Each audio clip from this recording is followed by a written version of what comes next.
Social మీడియాలో ఇక నుంచి ఏ పోస్ట్ పెట్టినా సరే ఆలోచించి పెట్టండి, ఒకటికి 2 సార్లు ఆలోచించి పెట్టండి అంటూ సీఎం గారు చంద్రబాబు గారు చెప్పారనమాట.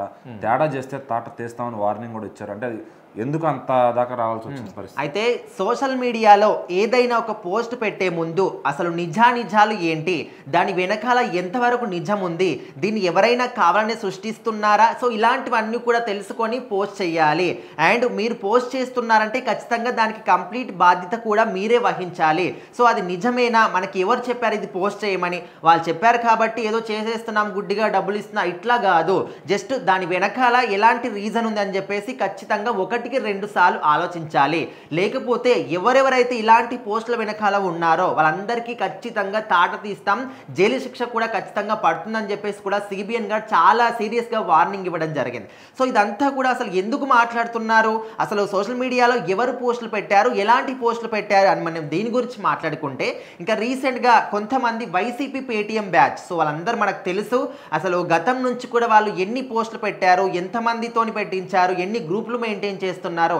సో ఈ విధంగా వైసీపీ పార్టీ అనే వాళ్ళు ఒక పేటీఎం బ్యాచ్ని పెట్టుకొని ఒక గ్రూప్ ఆఫ్ మెంబర్స్ని దానికి కంప్లీట్గా ఒక ఆఫీస్ని కూడా వాళ్ళు మెయింటైన్ చేస్తున్నారు. సోషల్ మీడియాని ఒక వేదికగా చేసుకొని ఎవరైతే మనకు అధికారంలో ఉన్న వాళ్ళు లేకపోతే వాళ్లకు ప్రతిపక్షం అని వాళ్ళు అనుకుంటారో, సో అలాంటి వాళ్ళకి వ్యతిరేకంగా పోస్ట్ పెట్టడం కానీ, వాళ్ళు ఏ పని చేసినా కూడా దాన్ని వక్రీకరించి ఏదో ఒక విధంగా దాని గురించి మాట్లాడడం కానీ, సో ఈ విధంగా పోస్టులు పెడుతూ ఉంటారు. వాళ్ళ పని అది. సో నెలకి ఇంత అమౌంట్ అని చెప్పేసి వాళ్ళకి ఏదో పనులు చేస్తున్నట్టు శాలరీలు కూడా ఇస్తూ ఉంటారు వైసీపీ వాళ్ళు. సో ఇప్పుడు అలాంటి వాళ్ళు అండ్ మొన్నటి వరకు మనం చూస్తూ ఉంటే ఒకరు అమరావతి గురించి, ఇంకొకరు మహిళల గురించి, ఇంకొకరు దాని గురించి, ఫ్రీ బస్ గురించి, ఇట్లా రకరకాల వాటి అన్నిటి గురించి కూడా వాటి మీద పడి వాటి మీద మాట్లాడి అలసిపోయారు. సో ఇప్పుడు ఆఖరికి రైతుల దగ్గరకు వచ్చేసారు. సో ఇప్పుడు రైతుల గురించి ఏమని సోషల్ మీడియాలో పోస్టులు పెడుతున్నారంటే, మీకు రైతులకు సంబంధించినటువంటి మీకు సరిపడా ఎరువులు రాష్ట్రం మీద లేవు, అసలు ప్రభుత్వం కూడా తీసుకురావట్లేదు, మీ మనుగడ ఎట్లా, మీరు ఏ విధంగా పంటలు వేసుకుంటారు, గవర్నమెంట్ని క్వశ్చన్ చేయండి, ఇట్లా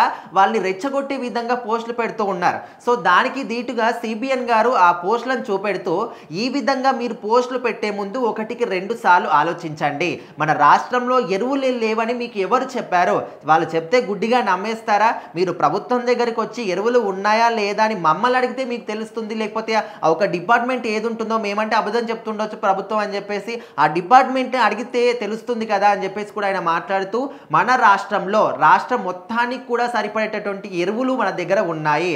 అండ్ దానికి తోడు అంటే 94,000 ప్లస్ ఇంకానే మెట్రిక్ టన్నుల ఎరువులు కూడా మన దగ్గర ఉన్నాయి. దానికి తోడు ఇంకా 50,000 మెట్రిక్ టన్నుల ఎరువులను కూడా కేంద్ర ప్రభుత్వం మనకు అందిస్తుంది. తొందరలోనే అన్ని జిల్లాలకు అవి కూడా వస్తాయి. సో అలాంటప్పుడు రాష్ట్రానికి సరిపడా ఎరువులు లేవని ఏ విధంగా అంటారు? యూరియా కావచ్చు, లేకపోతే అంటే రైతులకు ఏ ఎరువులు కావాలన్నా కూడా అవన్నీ మన దగ్గర పుష్టిగా సమృద్ధిగా ఉన్నాయి.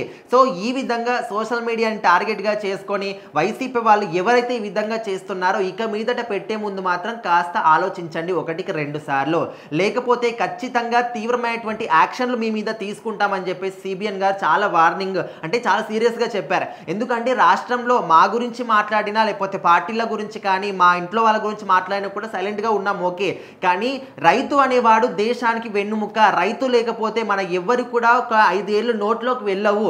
సో అలాంటి వాళ్ళ దగ్గర పరాచకాలు అస్సలు ఆడొద్దని చెప్పేసి సిబిఎన్ గారు మాత్రం చాలా గట్టిగానే వార్నింగ్ ఇవ్వడం జరిగింది.